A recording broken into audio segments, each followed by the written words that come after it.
Yes, Medicaid and SNAP requirements are changing, but let's figure out exactly what they're changing to, what those programs are, and if it's going to impact you. If you didn't know this, Medicaid is basically access to healthcare for low-income individuals. Mine says Michigan Medicaid because that's the state that I reside in. Here's a chart on Medicaid eligibility. Now here you're going to have all the different groups, and then you're going to have the income limit, which I think is probably one of the most important things to understand.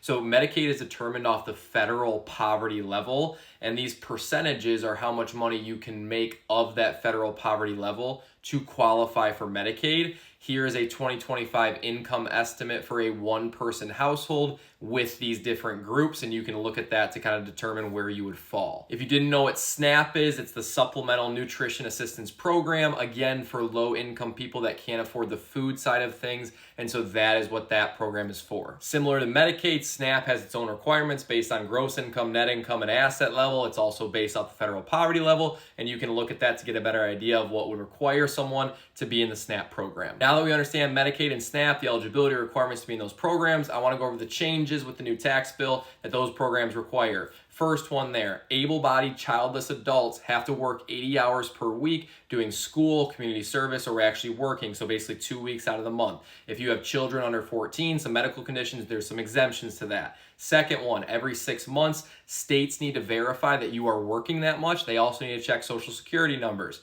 Third thing up there, low-income adults, 100 to 138% of the federal poverty level, have to maybe pay $35 in co-payments when they go get healthcare services done. Fourth thing up there, the requirements begin January of 2026. Now there's a who is most at risk here, and it says working adults without children or people just above that poverty level because they would be eligible to lose some of their benefits. There's a few differences with SNAP, but a lot of things are the same. Number 1 and 2 are the same. Number 3 is different. Federal governments usually fund 100% of SNAP. Now they're rolling that back, putting more of the funding requirements on individual states. And if the states have a high error rate in their reporting, they will have to fund more of SNAP's program. The fourth thing there, the requirements begin mid-2025, but they also don't take full effect till 2026, 2027. So there's some confusion on that. And then who is most at risk? Again, able-bodied adults and parents, especially with 14 plus kids, and then residents in high error rate states because the state's got to take care of more stuff, and then homeless people for the SNAP program. A lot of info because Medicaid and SNAP are complicated programs, but I'm just trying to educate you and get you to understand what this new tax bill might mean for you.